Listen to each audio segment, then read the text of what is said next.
I'm using a Windows 10 for this demonstration, and the client is WinLink Express. This tutorial is not designed to be a complete instruction on how to use WinLink, nor how to use the radio that we'll be using today, but rather specifically for assuming one knows how to use WinLink, what are the proper settings and procedures for using it along with the Kenwood D710. So what we're going to do is we're going to start by opening the WinLink client. I have it right here, so let's double click and get that going.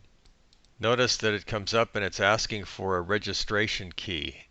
However, if I give it a few seconds, it'll allow me to remind me later. So those of you that have established a registration key as a way of supporting the volunteer organization that supports WinLink, that's great. You would enter that registration key. If you have not done that, you would do what I've done here, give it a few seconds, and then hit remind me later. So I'm going to click here.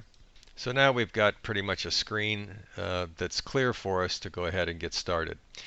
Now, most important is you need to have your call sign up here. This is the call sign with which you registered for WinLink. And again, WinLink is used only by licensed ham radio operators. If you come over here in this field here, this pull-down menu allows you to check which WinLink mode you're going to use.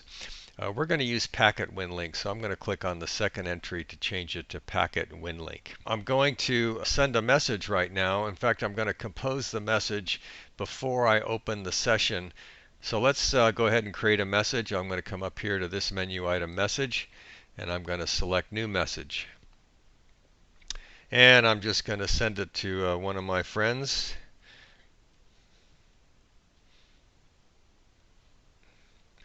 I'm using just the call sign, and I can separate those with a comma or a semicolon, either one. And I'll put another one in, and I'll put another one in.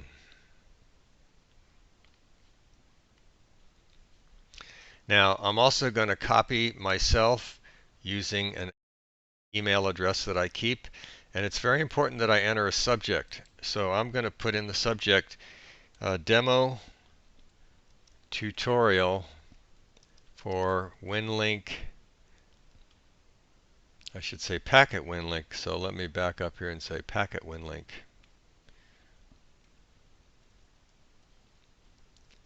All right. In this case, I'm not going to attach any documents, but I'm just going to say hello all.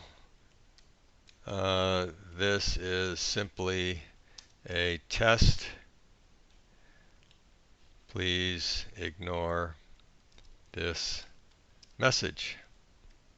And I'm going to sign it with my name, Mike. Now, I'm going to post this to the outbox.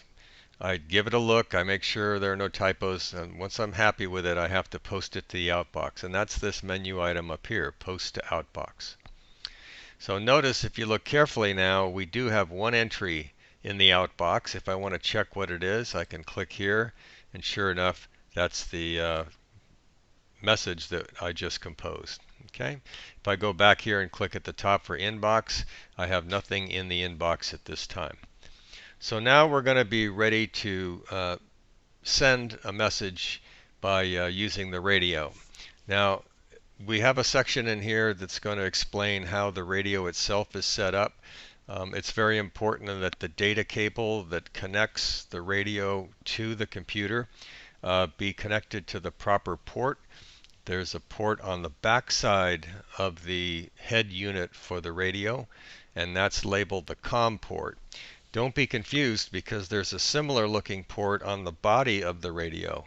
So be sure you're plugging in the data cable, which has the COM port on one end, and then a USB that goes into your computer. So I do have the radio turned on, and I do have the cable plugged in. If I want to be triple sure, I can come over here, do a right click on the Start panel and come up to Device Manager. And in Device Manager, I'm going to come down to Ports. I'm down over here, Ports, and I want to confirm that there is something connected. So that USB serial port COM3 is connected, and that is representing the port being used by the data cable and the radio. Okay, so I'm reasonably sure that the Windows 10 system and this computer is set up to go ahead and get going on this. Again, I have set the mode to be Packet Winlink, and what I'm going to do now is, because I have something in my inbox, I plan to send that now. If there's anything that's been sent to me and not yet delivered, I'll see those when the session concludes as well.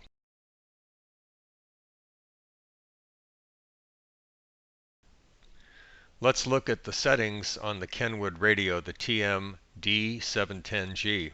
We want to make sure that we're set up properly for a successful Packet Winlink transmission.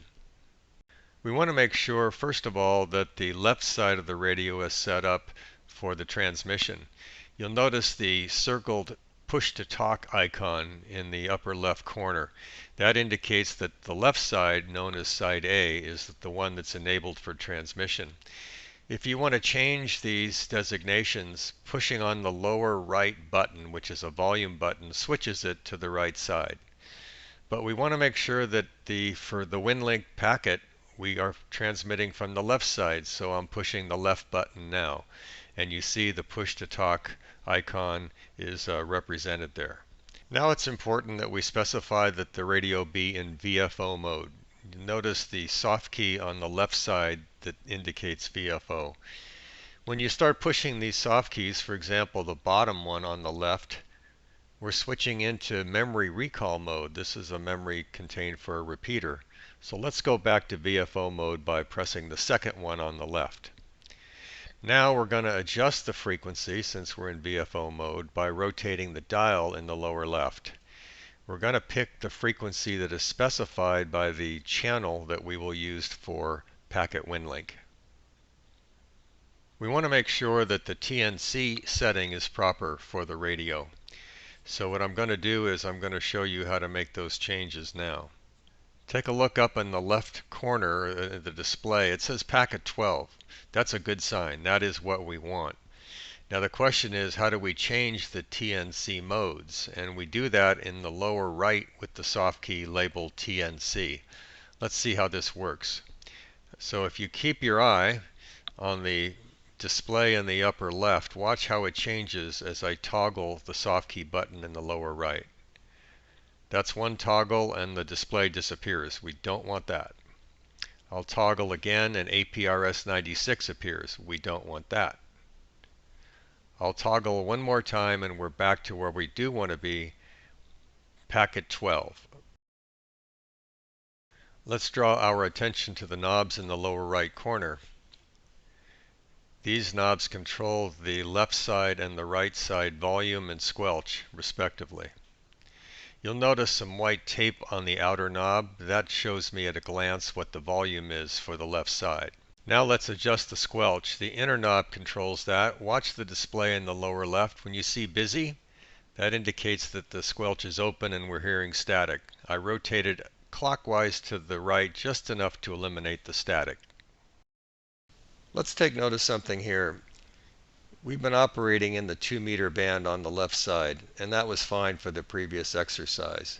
But there may be times when you need to operate in a different frequency band. For example, there are some Winlink channels where you will select a 440 frequency in the 70 centimeter band. So you need to know how to change the frequency band in the radio, in this case on the left side. Remember that these are independent. So the way you do it is the following. You use the soft keys along the bottom, specifically the second soft key, which will have the label F like Foxtrot. Now it's important to realize if you come to the radio and you find some kind of different labeling of the soft keys, you need to get it back to the setting such that you can see the F key on the second soft key. And I do that by pressing the leftmost soft key. It now bears the name, the leftmost one, key, the second one, F like Foxtrot. So we're going to make short presses first on the F key, and then with the volume knob corresponding to the left side. These are all short presses. Let's get going. F, volume knob. We've made a change. F, volume knob. That's another frequency band. F, volume knob. And now we've arrived at the 70 centimeter band. Let's keep going so that we can get back to the 2 meter band. F, volume knob. F, volume knob. And now we've returned to the 2 meter band. Once again, it's important to know how to change the frequency bands in case that's needed.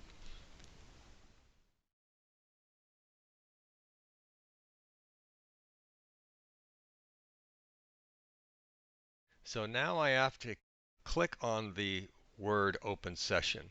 Remember, this was a pull down, okay? But this is actually a button. So watch what happens when I click on it. I get a new screen, and this screen is labeled Packet Winlink Session. Okay, so these are the things that you need to be sure are set. In the connection type, we use direct. Okay, so please make sure direct is there. Now, we're going to come over here and select a channel. These channels are basically like radio repeaters that are available, and I need to pick one that's reasonably close to my location. If you think about this, the radio is going to send a direct over-the-air packet to a repeater, so that's essentially like a simplex transmission. And as you can see over in this column right here, these represent the distance away from my home location. It's not a bad idea if you have time, I've already done this, but if you have time to click Update the Table via the Internet. That, of course, assumes that your computer is connected to the Internet, which may not always be the case. In fact, in emergency situations, assume that the Internet is down and you're running on a battery-powered or a generator-powered radio and computer setup. So, again, I've already done this update, and I'm looking for a call sign here that represents a channel that I expect to have some good luck with. Now, in my testing, this one right here, the third one, KG6HSQ-10, is the one that has been working for me lately, and let's hope it still works for us now. Notice that it's asking for a frequency of 145.050. That's a simplex frequency, and we need to make sure that the radio is indeed set to that setting, which it is. It does indicate that it's 1200 baud, so it's not going to be lightning fast here, but that's quite all right. It's telling me the grid square of where this equipment is located. It's telling me it's 21 miles away, and it's due north 13 degrees to the east of true north. Okay, so I come up here when I'm satisfied. Sometimes it takes experimentation to figure out which of these channels is actually going to do you the best. So because I've highlighted it, I'm going to click up here, select this select channel. That call sign appears in this window here. All right. Now, I've filled out the two panels. These are blank. They're grayed out actually. I need to start the session by clicking the word start up here in the menu. So 1, 2, 3, click. And let's keep our eye on this panel here.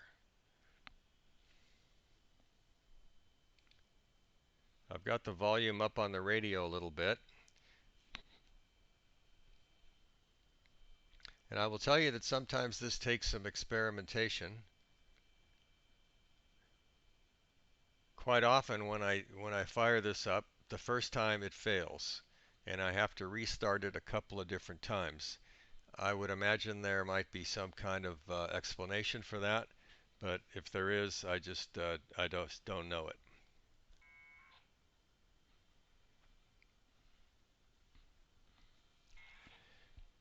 All right. Uh, Notice that it reported a disconnect, and I'm not worried about that. When I was first doing this, I was worried about it, like I had some settings wrong in the radio. But don't worry, just try it again. So I'm going to come back up here to start, and I'm going to click it again. Let's see what happens.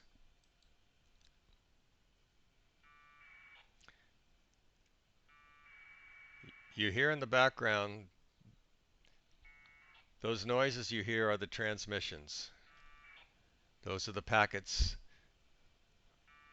making their way. And that green progress bar also represents the transmission.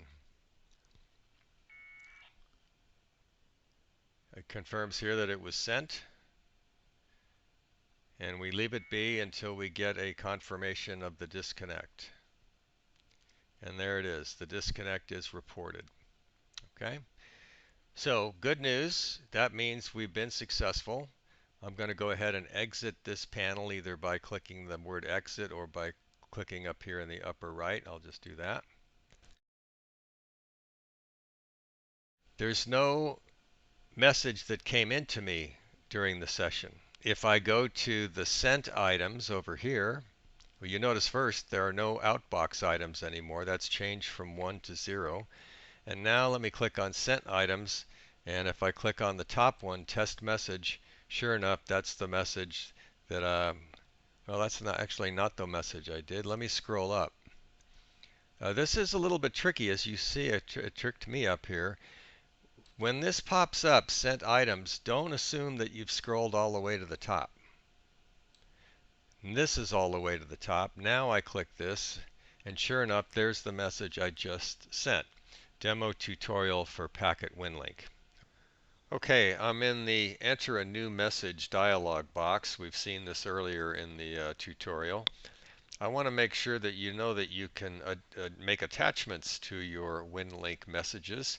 Like all things in radio that's going out over the airwaves, brevity and clarity is always appreciated. So I'm just going to go ahead and send it to one of my buddies. I just put his call sign in there. I'm not going to worry about a CC. I do need a subject, so I'm going to call this parking lot, all in caps, report.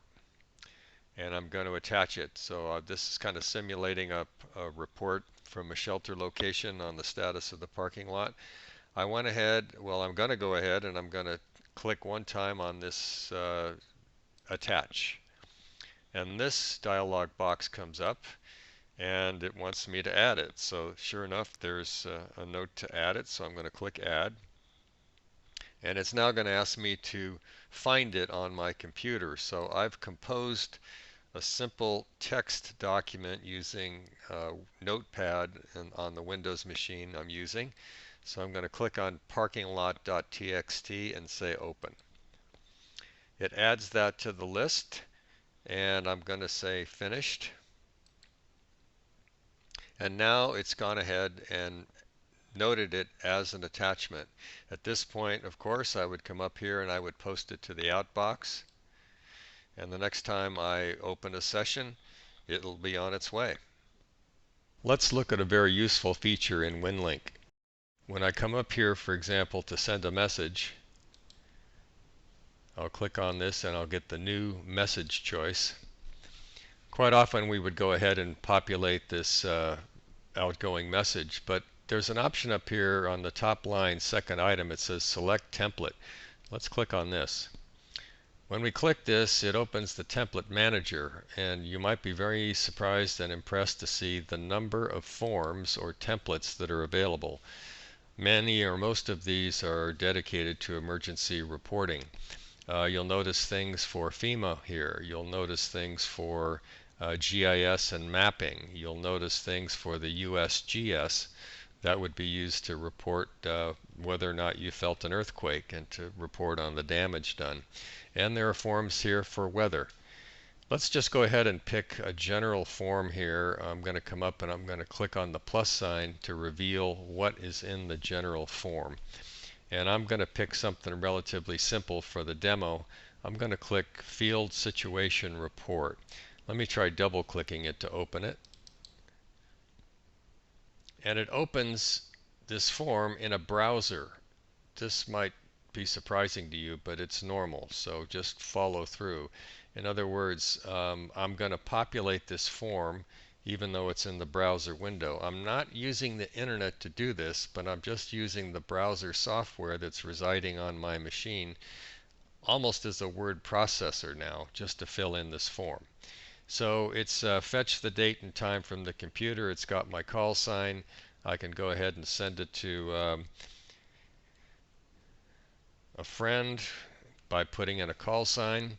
If I have multiple, I can separate them with semicolons. I can even include normal email addresses. I'm going to come down here and I'm going to keep an eye on things. I believe city, county, state are all required fields, so I'm going to go ahead and fill those in right now. It's fetching the latitude and longitude based on my grid square. It's strictly speaking the middle of that grid square. It's not my exact latitude longitude. It might be important for me to override this with the exact latitude and longitude if the exact location was critical. Now, it's got a bunch of questions here about, are the landlines working? How about VoIP telephones? How about cell phones? How about cell phone texting versus phone calls? How about the AM and FM broadcast stations, TV, public works, commercial power? All of these things you fill in. And then you can put additional comments in here. So I would say my comments go here, ... And now I want to submit this, and sure enough there's a button at the bottom called submit. So let's see what happens. I get a message that pops up and it says, to complete this form submission, click OK and close the open browser window. You will return to the new message window so you can post the message to the outbox. So here's what's going to happen. I'm going to click OK. And this form is going to disappear, but the browser is still going to be open. So don't be startled. It's telling us to just, as a step 2, to close the browser. Here we go. Okay, step 1. The form disappears. Don't be startled. Don't be wondering where your WinLink software went. You need to close the browser. Upper right corner, click to close the browser. And now look what's happened. It's populated the message for me. It's fetched the information. It's sending subject matter and all of the information, the answers to all the questions. It's identifying the form that was used, so on the other end that form could be repopulated. And what I could do now is I could simply post this to my outbox. That's the last step. So let me post that to the outbox. And now I'm back in my normal main WinLink Express window. I notice in the outbox there's something ready to go. Sure enough, here it is. And the next step to send it would be to open a session and proceed with the sending and receiving of messages. Let's take a look at some nice features in WinLink Express that will help us to attach a photograph to a WinLink message. We're going to come up here in the top line menu and click on Message and then New Message. And when we get there, we're going to go ahead and address it.